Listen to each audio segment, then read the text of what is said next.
മലയാളിയുടെ ഭാവനയ്ക്കും സാഹിത്യത്തിനും കുളിരേകിയ പുഴയാണ് നിള. ചരിത്രവും ഐതിഹ്യവും ഇഴചേരുന്ന നിള സംസ്കൃതിയെ ഇനി ഒരു കുടക്കീഴിൽ കാണാം. ഭാരതപ്പുഴയോരത്തിൻ്റെ കഥയും കവിതയും ജീവിതവും പറയുന്ന നിള സംഗ്രഹാലയം പൊന്നാനിയിൽ ഒരുങ്ങിക്കഴിഞ്ഞു. ഞാനിപ്പോൾ നിൽക്കുന്നത് കലാമണ്ഡലത്തിന് മുന്നിലല്ല, പൊന്നാനിയിലെ നിള സംഗ്രഹാലയത്തിലാണ്. ഇവിടെ ഭാരതപ്പുഴയുടെ ജീവിതവും ഒപ്പം അതിൻ്റെ സംസ്കാരവും പുനരാവിഷ്കരിക്കുകയാണ്.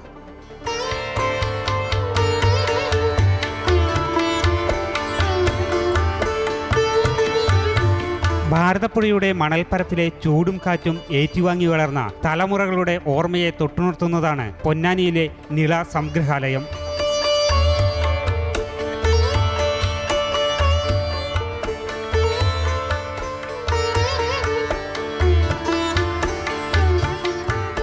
വെറുമൊരു മ്യൂസിയമല്ല ഇത്.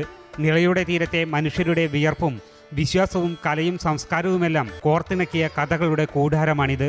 തൃശൂർ, പാലക്കാട്, മലപ്പുറം ജില്ലകളിലൂടെ ഒഴുകുന്ന പുഴയുടെ ഓരോ കയവും ചുഴിയും ചരിത്രവഴികളും ഇവിടെ ഡിജിറ്റൽ സാങ്കേതികവിദ്യയുടെ സഹായത്തോടെ സന്ദർശകരുടെ മുന്നിലെത്തും. കലാമണ്ഡലം മുതൽ പൊന്നാനി ഹാർബർ വരെ നീണ്ടുകിടക്കുന്ന ചരിത്രവും ഐതിഹ്യവും സാഹിത്യവുമെല്ലാം സ്പർശം, ശബ്ദം, ഓർമ്മ എന്നിവയിലൂടെ സന്ദർശകർക്ക് പ്രത്യേക മൊബൈൽ ആപ്പിന്റെ സഹായത്തോടെ അനുഭവിക്കാനാകും. നിള എന്നുള്ള നദി പുനർജനി തൊട്ടിട്ട് അറബിക്കടൽ വരെ ഒഴുകിയെത്തുന്നതിന്റെ ഒരു പരിച്ഛേദം, അതിനെ എത്രത്തോളം റിയലിസ്റ്റിക് ആയിട്ടും എത്രത്തോളം ഒരു നെറേറ്റീവ് രൂപത്തിൽ സാധാരണക്കാരന് മനസ്സിലാവുന്ന ആഖ്യായത്തിൽ ഇവിടെ പരിചയപ്പെടുത്താണ്. കാഴ്ചാ പരിമിതിയുള്ളവർക്കും മൊബൈൽ ആപ്പിന്റെ സഹായത്തോടെ നയനേതര കാഴ്ചകളിലൂടെ നിളയുടെ ജീവിതത്തെ അറിയാൻ സാധിക്കും. ഇതൊരു മ്യൂസിയം ഓഫ് നെറേറ്റീവ് ആണ്. കഥ പറയുന്ന രൂപത്തിൽ ആഖ്യായങ്ങൾ പറയുന്ന വസ്തുക്കളെ കുറെ പ്രദർശിപ്പിക്കുന്നതിന് പകരം പിന്നെ ഇതിൻ്റെ യുണീക്നെസ് ആയിട്ട് ഏറ്റവും പ്രധാനപ്പെട്ടുള്ളത് ഇതൊരു ബ്ലൈൻഡ് ഫ്രണ്ട്ലി, അപ്പോൾ അവർക്ക് സൗഹൃദകരമായിട്ടുള്ള ഡെക്സ്റ്റിലിറ്റി ടൂൾസും മറ്റൊരർത്ഥത്തിൽ അന്ധൻ ആനയെ ഇവിടെ വന്നാൽ കാണാൻ പറ്റും.